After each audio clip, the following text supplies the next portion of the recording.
ತುಂಬ ಜನರಲ್ಲಿ ಇರುವಂಥ ಒಂದೇ ಒಂದು ಕ್ವಶನ್, 35ಕ್ಕೂ ಹೆಚ್ಚು ವಯಸ್ಸಿನಲ್ಲಿ ಗರ್ಭಧಾರಣೆ ಅಂದರೆ ಇದು ಮಹಿಳೆಯರು ತಿಳಿದುಕೊಳ್ಳಬೇಕಾದಂಥ ಪ್ರಮುಖ ವಿಚಾರಗಳು. 35 ವರ್ಷಕ್ಕಿಂತ ಹೆಚ್ಚಾದಾಗ ಗರ್ಭಧಾರಣೆ ಸಂಖ್ಯೆ ಅಂದರೆ ಗರ್ಭಧಾರಣೆಯ ಸಾಧ್ಯತೆ ತುಂಬ ಕಡಿಮೆಯಾಗುತ್ತದೆ.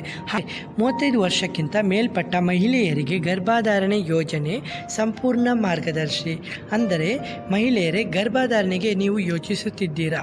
ನಮಸ್ಕಾರ ಸ್ನೇಹಿತರೆ. ಇಂದಿನ ಜೀವನ ಶೈಲಿಯಲ್ಲಿ ಶಿಕ್ಷಣ, ಉದ್ಯೋಗ, ಆರ್ಥಿಕ ಸ್ಥಿರತೆ ಹಾಗೂ ವೈಯಕ್ತಿಕ ಗುರಿಗಳ ಕಾರಣದಿಂದ ಅನೇಕ ಮಹಿಳೆಯರು ತಡವಾಗಿ ಮದುವೆಯಾಗುತ್ತಿದ್ದು ನಂತರ ಕುಟುಂಬ ಯೋಜನೆ ಬಗ್ಗೆ ಯೋಚಿಸುತ್ತಿದ್ದಾರೆ. ಈ ಕಾರಣದಿಂದ 35 ವರ್ಷ ದಾಟಿದ ನಂತರ ಗರ್ಭಧಾರಣೆ ಮಾಡುವುದು ಸಾಮಾನ್ಯವಾಗುತ್ತಿದೆ. ಆದರೆ 35 ವರ್ಷಗಳ ನಂತರ ಗರ್ಭಧಾರಣೆ ಬಗ್ಗೆ ಹಲವಾರು ಪ್ರಶ್ನೆಗಳು ಮತ್ತು ಆತಂಕಗಳು ಮಹಿಳೆಯರಲ್ಲಿ ಕಂಡುಬರುತ್ತವೆ. ನನಗೆ ಆರೋಗ್ಯಕರ ಗರ್ಭಧಾರಣೆ ಸಾಧ್ಯವೇ? ಮಗುವಿನ ಆರೋಗ್ಯದ ಮೇಲೆ ಪರಿಣಾಮ ಬೀರುತ್ತದೆಯೇ? ಯಾವ ಮುನ್ನೆಚ್ಚರಿಕೆಗಳನ್ನು ತೆಗೆದುಕೊಳ್ಳಬೇಕು ಎಂಬ ಪ್ರಶ್ನೆಗಳು ಸಹಜವಾಗಿರುತ್ತದೆ. ಈ ವಿಡಿಯೋದಲ್ಲಿ 35 ವರ್ಷಕ್ಕಿಂತ ಮೇಲ್ಪಟ್ಟ ಮಹಿಳೆಯರಿಗೆ ಗರ್ಭಧಾರಣೆ ಯೋಜನೆ ಮಾಡುವಾಗ ತಿಳಿದುಕೊಳ್ಳಬೇಕಾದಂಥ ಪ್ರಮುಖ ಮಾಹಿತಿಯನ್ನು ನೋಡೋಣ. 35 ವರ್ಷ ನಂತರ ಗರ್ಭಧಾರಣೆ ಸಾಧ್ಯವೇ? ಮೊದಲನೇದಾಗಿ, 35 ವರ್ಷ ನಂತರ ಗರ್ಭಧಾರಣೆ ಸಂಪೂರ್ಣವಾಗಿ ಸಾಧ್ಯ ಎಂಬುದನ್ನು ತಿಳಿದುಕೊಳ್ಳಬೇಕು. ಇಂದಿನ ವೈದ್ಯಕೀಯ ಕ್ಷೇತ್ರದ ಅಭಿವೃದ್ಧಿಯಿಂದ ಅನೇಕ ಮಹಿಳೆಯರು 35ರಿಂದ 40 ಅಥವಾ ಅದಕ್ಕಿಂತ ಹೆಚ್ಚಿನ ವಯಸ್ಸಿನಲ್ಲಿಯೂ ಆರೋಗ್ಯಕರ ಮಕ್ಕಳಿಗೆ ಜನ್ಮ ನೀಡುತ್ತಿದ್ದಾರೆ. ಆದರೆ ವಯಸ್ಸು ಹೆಚ್ಚಾದಂತೆ ಮಹಿಳೆಯರ ಅಂಡಾಣುಗಳ ಸಂಖ್ಯೆ ಮತ್ತು ಗುಣಮಟ್ಟ ಸ್ವಲ್ಪ ಕಡಿಮೆಯಾಗಬಹುದು. ಆದ್ದರಿಂದ ಗರ್ಭಧಾರಣೆಗಾಗಿ ಹೆಚ್ಚು ಸಮಯ ಬೇಕಾಗಬಹುದು. ಇದೇ ಕಾರಣಕ್ಕೆ ವೈದ್ಯರ ಸಲಹೆ ಮತ್ತು ನಿಯಮಿತ ತಪಾಸಣೆಗಳು ಮುಖ್ಯವಾಗುತ್ತವೆ. ಗರ್ಭಧಾರಣೆಗೆ ಮುನ್ನ ಆರೋಗ್ಯ ತಪಾಸಣೆ ಅಗತ್ಯ. ಗರ್ಭಧಾರಣೆ ಯೋಚಿಸುವ ಮೊದಲು ಸಂಪೂರ್ಣ ಆರೋಗ್ಯ ತಪಾಸಣೆ ಮಾಡಿಸಿಕೊಳ್ಳುವುದು ಅತ್ಯಂತ ಮುಖ್ಯ. ವೈದ್ಯರು ಸಾಮಾನ್ಯವಾಗಿ ಕೆಳಗಿನ ಪರೀಕ್ಷೆಗಳನ್ನು ಶಿಫಾರಸು ಮಾಡುತ್ತಾರೆ: ರಕ್ತದೊತ್ತಡ ಪರೀಕ್ಷೆ, ಮಧುಮೇಹ ಪರೀಕ್ಷೆ, ಥೈರಾಯ್ಡ್ ಪರೀಕ್ಷೆ, ರಕ್ತಹೀನತೆ ಪರೀಕ್ಷೆ, ವಿಟಮಿನ್ ಮತ್ತು ಖನಿಜಾಂಶಗಳ ಮಟ್ಟ ಪರೀಕ್ಷೆ ಮತ್ತು ಸಂತಾನೋತ್ಪತ್ತಿ ಆರೋಗ್ಯ ತಪಾಸಣೆ.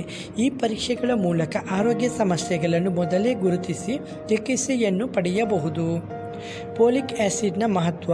ಗರ್ಭಧಾರಣೆ ಯೋಚಿಸುವ ಮಹಿಳೆಯರು ಫೋಲಿಕ್ ಆ್ಯಸಿಡ್ ಸೇವನೆಗೆ ವಿಶೇಷ ಗಮನ ನೀಡಬೇಕು. ಫೋಲಿಕ್ ಆ್ಯಸಿಡ್ ಮಗುವಿನ ಮೆದುಳು ಮತ್ತು ನರಮಂಡಲದ ಬೆಳವಣಿಗೆಗೆ ಸಹಕಾರಿಯಾಗಿದ್ದು, ವೈದ್ಯರ ಸಲಹೆಯಂತೆ ಗರ್ಭಧಾರಣೆಗೆ ಮುನ್ನವೇ ಫೋಲಿಕ್ ಆ್ಯಸಿಡ್ ಮಾತ್ರೆಗಳನ್ನು ಆರಂಭಿಸುವುದು ಉತ್ತಮ. ಇದು ಜನ್ಮಜಾತ ದೋಷಗಳ ಅಪಾಯವನ್ನು ಕಡಿಮೆ ಮಾಡಲು ಸಹಾಯ ಮಾಡುತ್ತದೆ. ಆರೋಗ್ಯಕರ ಆಹಾರ ಸೇವನೆ. 35 ವರ್ಷಗಳ ನಂತರ ಗರ್ಭಧಾರಣೆ ಯೋಚಿಸುವ ಮಹಿಳೆಯರು ತಮ್ಮ ಆಹಾರ ಪದ್ಧತಿಯಲ್ಲಿ ಹೆಚ್ಚಿನ ಕಾಳಜಿಯನ್ನು ವಹಿಸಬೇಕು. ಈ ಆಹಾರದಲ್ಲಿ ಈ ಕೆಳಗಿನ ಅಂಶಗಳು ಇರಲೇಬೇಕು: ಹಸಿರು ಎಳೆ ತರಕಾರಿಗಳು, ತಾಜಾ ಹಣ್ಣುಗಳು, ಹಾಲು ಮತ್ತು ಹಾಲಿನ ಉತ್ಪನ್ನಗಳು, ಮೊಟ್ಟೆ, ಬೇಳೆ ಮತ್ತು ಕಾಳುಗಳು, ಸಂಪೂರ್ಣ ಧಾನ್ಯಗಳು, ಕಬ್ಬಿನಾಂಶಯುಕ್ತ ಆಹಾರ. ಜಂಕ್ ಫುಡ್, ಅಧಿಕ ಸಕ್ಕರೆ ಮತ್ತು ಅತಿಯಾದ ಎಣ್ಣೆಯುಕ್ತ ಆಹಾರವನ್ನು ಕಡಿಮೆ ಮಾಡುವುದು ಉತ್ತಮ. ಹಾಗೆ ದೇಹದ ತೂಕ ನಿಯಂತ್ರಣ. ಅಧಿಕ ತೂಕ ಮತ್ತು ಅತಿ ಕಡಿಮೆ ತೂಕ ಎರಡೂ ಗರ್ಭಧಾರಣೆಯ ಮೇಲೆ ಪರಿಣಾಮ ಬೀರಬಹುದು. ಆರೋಗ್ಯಕರ ತೂಕವನ್ನು ಕಾಪಾಡಿಕೊಳ್ಳುವುದರಿಂದ ಗರ್ಭಧಾರಣೆಯ ಸಾಧ್ಯತೆ ಹೆಚ್ಚುತ್ತದೆ, ಮಧುಮೇಹದ ಅಪಾಯ ಕಡಿಮೆಯಾಗುತ್ತದೆ, ರಕ್ತದೊತ್ತಡ ನಿಯಂತ್ರಣದಲ್ಲಿರುತ್ತದೆ, ಗರ್ಭಾವಸ್ಥೆಯ ತೊಂದರೆಗಳು ಕಡಿಮೆಯಾಗುತ್ತವೆ. ಹಾಗಾಗಿ ವೈದ್ಯರ ಸಲಹೆಯೊಂದಿಗೆ ತೂಕ ನಿರ್ವಹಣೆ ಮಾಡುವುದು ಉತ್ತಮ. ಹಾಗೆ ನಿಯಮಿತ ವ್ಯಾಯಾಮದ ಅಗತ್ಯ. ಪ್ರತಿದಿನ ಸ್ವಲ್ಪ ಸಮಯ ವ್ಯಾಯಾಮ ಮಾಡುವುದು ದೈಹಿಕ ಹಾಗೂ ಮಾನಸಿಕ ಆರೋಗ್ಯಕ್ಕೆ ಒಳ್ಳೆಯದು.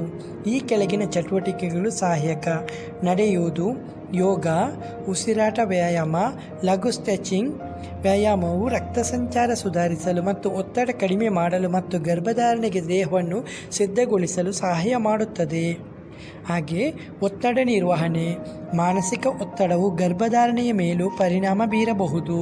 ಇಂದಿನ ವೇಗದ ಜೀವನ ಶೈಲಿಯಲ್ಲಿ ಕೆಲಸ, ಕುಟುಂಬ ಹಾಗೂ ಇತರ ಜವಾಬ್ದಾರಿಗಳಿಂದ ಒತ್ತಡ ಹೆಚ್ಚಾಗುವುದು ಸಹಜ. ಒತ್ತಡ ಕಡಿಮೆ ಮಾಡಲು ಧ್ಯಾನ ಮಾಡಿ, ಯೋಗ ಅಭ್ಯಾಸ ಮಾಡಿ, ಉತ್ತಮ ನಿದ್ರೆಯನ್ನು ಪಡೆಯಿರಿ, ಕುಟುಂಬದವರೊಂದಿಗೆ ಸಮಯವನ್ನು ಕಳೆಯಿರಿ, ಹವ್ಯಾಸಗಳಿಗೆ ಸಮಯವನ್ನು ನೀಡಿ. ಸಕಾರಾತ್ಮಕ ಮನೋಭಾವವು ಗರ್ಭಧಾರಣೆಯ ಪ್ರಯಾಣವನ್ನು ಸುಲಭಗೊಳಿಸುತ್ತವೆ. ಹಾಗೆ 35 ವರ್ಷ ನಂತರ ಕಂಡುಬರುವ ಕೆಲವು ಅಪಾಯಗಳು. 35 ವರ್ಷಕ್ಕಿಂತ ಹೆಚ್ಚಿನ ವಯಸ್ಸಿನಲ್ಲಿ ಗರ್ಭಧಾರಣೆ ಮಾಡುವಾಗ ಕೆಲವು ಅಪಾಯಗಳು ಸ್ವಲ್ಪ ಹೆಚ್ಚಾಗಬಹುದು. ಉದಾಹರಣೆಗೆ ಗರ್ಭಾವಸ್ಥೆಯ ಮಧುಮೇಹ, ಅಧಿಕ ರಕ್ತದೊತ್ತಡ, ಅವಧಿಪೂರ್ವ ಹೆರಿಗೆ, ಗರ್ಭಪಾತದ ಸಾಧ್ಯತೆ, ಕೆಲವು ಜನ್ಮಜಾತ ಸಮಸ್ಯೆಗಳ ಅಪಾಯ. ಆದರೆ ಇದರರ್ಥ ಆರೋಗ್ಯಕರ ಗರ್ಭಧಾರಣೆ ಸಾಧ್ಯವಿಲ್ಲ ಎಂಬುದಲ್ಲ. ನಿಯಮಿತ ವೈದ್ಯಕೀಯ ಮೇಲ್ವಿಚಾರಣೆಯಿಂದ ಈ ಅಪಾಯಗಳನ್ನು ಬಹಳ ಮಟ್ಟಿಗೆ ನಿಯಂತ್ರಿಸಬಹುದು. ಹಾಗೆ ವೈದ್ಯರ ನಿಯಮಿತ ಸಲಹೆ ಮುಖ್ಯ.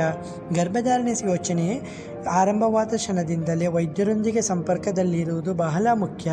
ಅಗತ್ಯ ಪರೀಕ್ಷೆಯನ್ನು ಸೂಚಿಸುತ್ತಾರೆ, ಆಹಾರ ಸಲಹೆಯನ್ನು ನೀಡುತ್ತಾರೆ, ಔಷಧಿಗಳ ಬಗ್ಗೆ ಮಾರ್ಗದರ್ಶನವನ್ನು ಮಾಡುತ್ತಾರೆ, ತಾಯಿ ಮತ್ತು ಮಗುವಿನ ಆರೋಗ್ಯವನ್ನು ಪರಿಶೀಲಿಸುತ್ತಾರೆ. ಸ್ವಯಂ ಔಷಧಿ ಸೇವನೆ ಮಾಡಬಾರದು. ಕುಟುಂಬದ ಬೆಂಬಲದ ಮಹತ್ವ. ಗರ್ಭಧಾರಣೆಯ ಪ್ರಯಾಣದಲ್ಲಿ ಕುಟುಂಬದ ಬೆಂಬಲ ಬಹಳ ಮುಖ್ಯ. ಗಂಡ, ಪೋಷಕರು ಹಾಗೂ ಕುಟುಂಬದ ಇತರ ಸದಸ್ಯರು ಮಾನಸಿಕ ಬೆಂಬಲ ನೀಡಿದಾಗ ಮಹಿಳೆಯರು ಹೆಚ್ಚು ಆತ್ಮವಿಶ್ವಾಸದಿಂದ ಈ ಪ್ರಯಾಣವನ್ನು ಎದುರಿಸಬಹುದು. ಸಕಾರಾತ್ಮಕ ವಾತಾವರಣವು ಆರೋಗ್ಯಕರ ಗರ್ಭಧಾರಣೆಗೆ ಸಹಕಾರಿಯಾಗಿದೆ.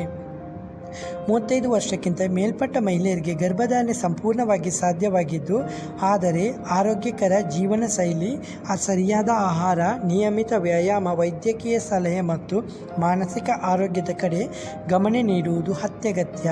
ವಯಸ್ಸು ಒಂದು ಅಂಶ ಮಾತ್ರ. ಸರಿಯಾದ ಯೋಜನೆ ಮತ್ತು ಆರೈಕೆಯೊಂದಿಗೆ ಆರೋಗ್ಯಕರ ತಾಯ್ತನದ ಕನಸನ್ನು ನನಸಾಗಿಸಬಹುದು.